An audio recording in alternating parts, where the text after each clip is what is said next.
Hello, my name is Phil from Addictions UK. In this video, we're going to talk about the term recovery capital and understand how this can help us to stay clean and sober. So what is recovery capital? Every so often, there is a buzzword that is attached to recovery. Recovery capital is one of those. However, unlike other buzzwords that seem to serve to confuse, recovery capital comes from academic research and holds relevance. But what does it mean in real terms? The phrase recovery capital was first put forward in research by Robert Granfield and William Cloud. Granfield and Cloud explored the success of residential rehabilitation. They argued that even with good quality treatment, a person would have trouble staying sober if they had no meaningful relationships with recovery peers, parents, families, partners, friends, and neighbours. It was stated that purpose and belonging were integral to the maintenance of recovery, and without activities or meaningful connection to avenues that promoted this, sobriety would be at risk. In short, recovery capital comprises of everything you have working to your advantage when trying to stay sober. The more forms of recovery capital you have, the better the quality of recovery. A life made up of meaningful connections and a sense of purpose increases the chances of long-term recovery. It is whatever you have working in your favour to help you stay sober. Ask yourself what makes you happier, healthier, and more connected to others. Often, the answers will be the formulation of the recovery capital you already have existing in your life. The more recovery capital an individual has, the easier it will be to stay sober. Recovery capital can be broken down into 4 categories. The first is human capital. Human recovery capital is more or less what groups, employees and individuals look for when deciding to build relationships. This includes your values, your knowledge, experience, education, interpersonal skills, and problem-solving abilities.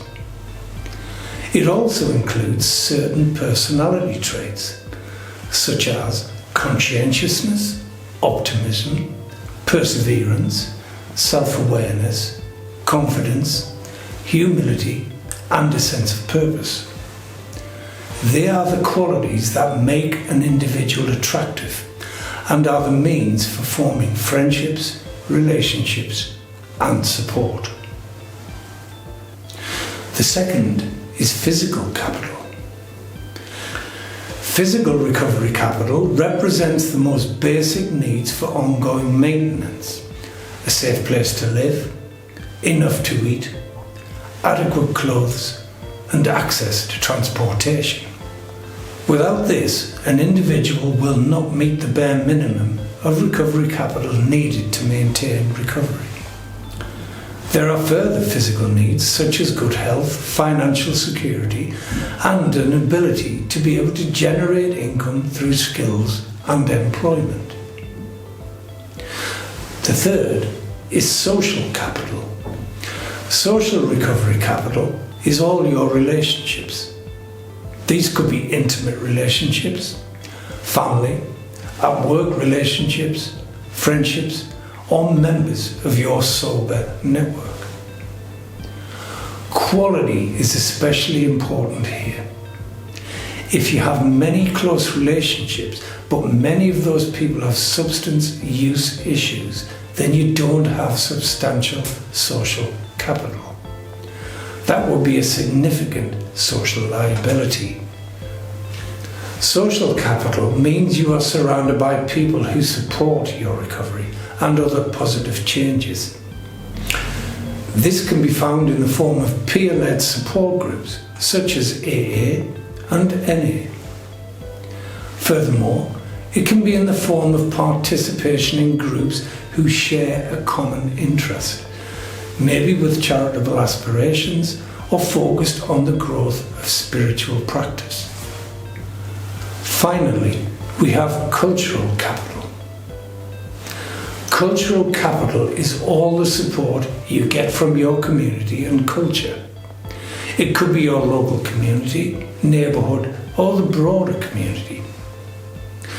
Cultural capital in local communities includes things like access to treatment and mutual aid groups like 12-step programs. It might be participating in activities that channel efforts to reduce the stigma of addiction and facilitate a general openness about substance use issues with a willingness to help. It's good to have as much quality recovery capital as possible. You have more control over some kinds of recovery capital than others. For example, you have significant control over skills and qualities you develop through capitalizing on self-development opportunities. Individuals have autonomy on whom they choose to associate with. The adage of stay in a barbershop long enough and you'll get a haircut can apply to those who frequent circles where substance misuse is prevalent. However, this can be reversed, and recovery could grow if the individual chooses to invest in a social setting where sobriety is at its core. The advantage of a quality treatment program and therapeutic intervention is that it will help you develop physical, human, and social capital. Many good organisations will stress the importance of involving families in the treatment process. Family support communities are growing in numbers, and this can help turn a social liability into an asset. It might help if you think of recovery capital as money in the bank. Every time you learn a new skill, make a new friend, pay off a debt, save a little money, or help another in need, you are making deposits to strengthen your recovery. The more deposits you make, the more you can withdraw in the form of support, self-esteem, and purpose that will serve to aid you in difficult times. You will no doubt find that you will enjoy life more as your recovery capital grows. You will also discover that you can give more and help others. After all, who doesn't want to make the world a better place? Start your new life today.